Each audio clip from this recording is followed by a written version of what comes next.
इंचलगंज येथे श्रीराम उत्सव मंडळ यांच्या वतीने दरवर्षी श्रीराम नवमी मोठ्या उत्साहात साजरी केली जाते।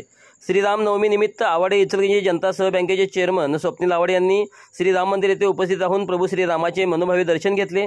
यावेळी वस्त्रोद्योग महामंडळाचे अध्यक्ष आशिक स्वामी, शिवसेना जिल्हाध्यक्ष रवींद्र माने, कल्लापना आवाडे इंचलगंज जनता सह बँकेचे संचालक श्रीशैल्य कित्तुरे, श्रीराम उत्सव मंडळाचे अध्यक्ष माळसाकांत कवडे, उपाध्यक्ष संजय जाधव, विष्णुपंत सातपुते, कमलाकर सातपुते, विलास सातपुते, सुधाकर शेंडगे, सुरेश सातपुते, घनश्याम उर्ने, संजय सातपुते, अनिल कांबळे, बाबू रुग्णे, राजू कोरे, शिवाजी काळे यांच्यासह इतर मान्यवर व भाविक मोठ्या संख्येने उपस्थित होते।